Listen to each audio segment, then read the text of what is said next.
서울은 정원호 후보를 누르고 오세훈 시장이 당선했죠. 그럼 전국 단위에서 여당이 압승했으니 지선은 의미가 없는 거냐? 수도권 나머지 지역들 그리고 지방에 대한 전망이 궁금하실 텐데요. 안타깝지만 이제 수도권은 안녕하세요, 오분임장입니다. 지난 6월 3일 모두가 기대하고 염려하던 지방선거가 끝이 났습니다. 물론 지금은 투표 용지 부족 사태 덕분에 선거의 결과보다는 다른 방향에서 이슈가 불거지고 있습니다만 저는 정치 유튜버가 아니고 부동산 전문가이기 때문에 오늘 영상은 지선 후 부동산 전망에 대해서만 다뤄보려고 합니다.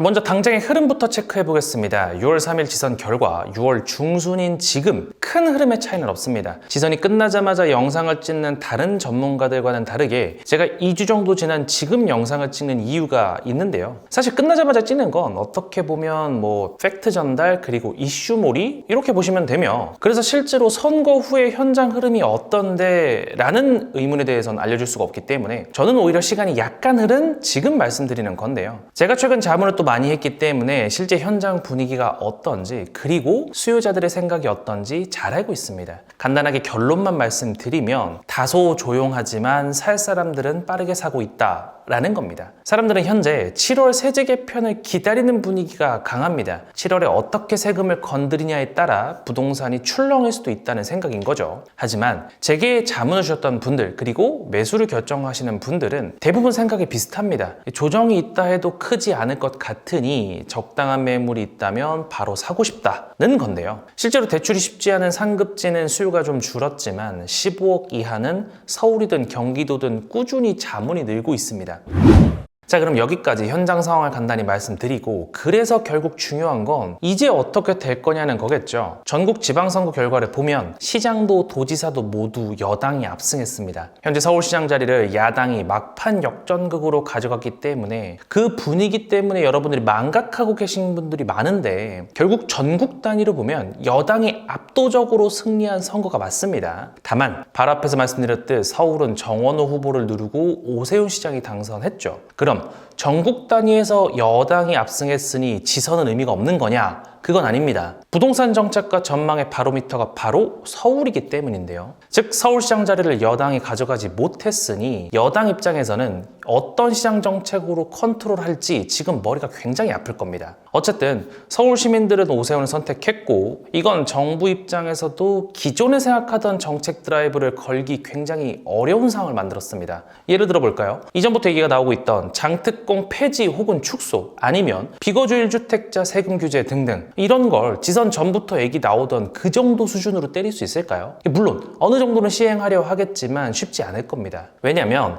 서울 시민들의 민심은 오세훈으로 향한 거고, 이런 상황에서 정책 드라이브를 강하게 걸다간 역풍을 맞을 수 있기 때문이죠. 그래서 위와 같은 강한 정책들은 이제부터 무조건 100% 시행된다라고 보기보단 지선 전에 기보유자들의 매물을 시장에 내놓기 위함 정도였을 블러핑 카드라 보는 게 맞겠죠. 그래서 가장 최근 얘기가 나온 게 바로 정부가 정비구역을 직접 지정한다는 겁니다. 서울을 기준으로 정비구역 지정은 서울시장 고유의 권한이죠. 근데 이걸 중앙정부가 직접 지정할 수 있도록 권한을 옮긴다는 건데요. 이게 무슨 의미냐면 현 정부와 여당은 공급할 의지도 능력도 없는데 오세훈이 서울시장에서 신나게 능력 발휘하도록 좌시하지 않겠다라는 겁니다. 결국 서울에서의 공급은 재건축, 재개발이 전부인데 이 지정 권한 자체를 가져가서 처음 시작 단계부터 회방을 놓겠다는 거죠. 그래서 지금 일부 전문가들은 오세훈 시장의 존재감이 줄어들 거고 아예 있으나 마나한 사람이 될 거다라고 전망하는 사람들이 있던데 저는 그렇게 생각하지 않습니다. 물론 정비구역 지정과 같은 서울시장 고유의 권한이 이젠 고유가 아니게 된다거나 아니면 아예 중앙정부로 뺏길 수도 있겠죠. 하지만 오히려 그럴수록 서울 시민들은 오세훈 시장에 대한 기대감이 커질 겁니다. 무슨 소리냐고요? 정부가 부동산 공급도 억제, 매수도 억제, 심지어 대출도 계속 억제할수록, 즉 규제가 강해질수록 그 정반대에 있는 대권 주자에게 기대하고 힘을 실어주려 한다는 겁니다. 다시 말해 오세훈의 다음 대권 도전 가능성이 커진다는 거죠. 정부에선 지금 여기까지 분명 생각하고 있을 겁니다. 그래서 머리가 아플 거라는 거죠.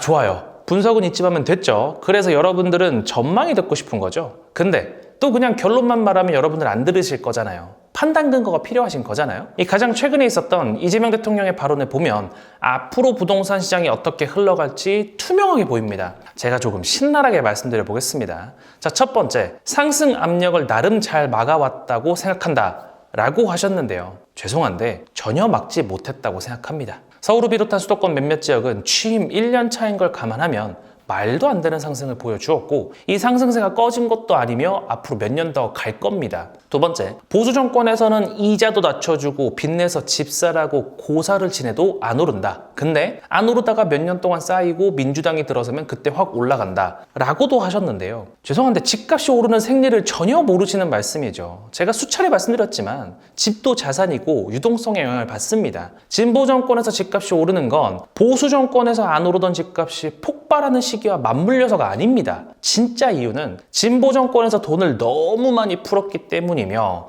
또한 규제를 통해 풍선 효과 및 부작용을 만들어내기 때문입니다. 자, 세 번째, 전세는 우리나라만의 특이 제도이며 사라지는 건 당연하고 보유세가 다른 나라 대비 낮다라고 하셨는데요. 너무 뻔하죠? 너무 뻔해요. 이걸 전세가 나쁘다라고 그대로 받아들이시면 안 되고요. 전세 공급할 방법이 없으니 그냥 전세 자체를 없애겠다는 말로 받아들이셔야 합니다. 보유세는 계속 올리겠다는 취지인 거고 이건 기존부터 말해왔던 장특공 폐지 및 축소 그리고 비거주 1주택자 세금 증가 등등으로 아마 손을 보겠죠. 자, 마지막 네 번째, 신축이든 재건축 재개발이든 공급을 늘려야 한다라고 하셨는데 이거 그냥 들으면 좋은 말 같죠? 근데 사실 여기가 제일 중요합니다. 왜냐고요? 이 단어를 하나하나 잘 뜯어보셔야 합니다. 신축이든 재건축이든 재개발이든 즉 어느 지역에 어떤 방식으로 공급해야 하는지 아웃라인 자체가 없다는 소리고 공급을 늘려야 한다. 즉 사람들이 공급을 원하는 건 아는데 어떻게 해야 하는지 모르니 당위성만 말하고 있다. 다시 말해 대책이 없다는 겁니다. 위에서 제가 정리한 네 가지 주요 발언을 정리해보자면요. 현재 정부는 지금까지 크게 상승해왔던 부동산 시장 자체를 부정하고 있으며 흐린 눈으로 일관하고 있고 세금은 올릴 거지만 전월세 공급은 답이 없으니 그냥 폐지할 생각이고 또한 이 모든 문제의 해결책인 공급은 어디에 어떤 아파트를 어떤 방식으로 해야 하는지 대책도 없으니 그냥 하겠다라는 의지만 천명한 겁니다. 자, 여기까지 보신 분들은 그래서 수도권 나머지 지역들 그리고 지방에 대한 전망이 궁금하실 텐데요. 여기는 어렵지도 않으니까 빠르게 말씀드리겠습니다. 저는 지금까지 중저가 지역 즉 10억에서 15억대 아파트를 많이 강조드렸습니다만 죄송합니다. 이제 여러분들은 6억 언더까지도 보셔야 합니다. 저도 알아요. 6억 이하 아파트 사기 싫은 거 안다고요. 근데 여러분들 다 사회생활 하시잖아요. 어디 세상 일이 여러분들 하고 싶은 대로 흘러갑니까? 안타깝지만 이제 수도권은 6억 언더까지 수요가 전부 퍼질 거고요. 지방 역시 정말 후진 지역의 구축이 아니라면 지난 상승장에 물리셨던 분들이 탈출할 수 있을 만큼 오를 거라 봅니다. 문제는 그때 들어가면 이제 그게 문제겠죠. 아마 다음 상승장을 기다려야 할 테니까요. 오늘은 이렇게 지선 후 부동산 시장 전망에 대해서 얘기해봤고요. 다음에 더 좋은 콘텐츠로 찾아뵙겠습니다. 감사합니다.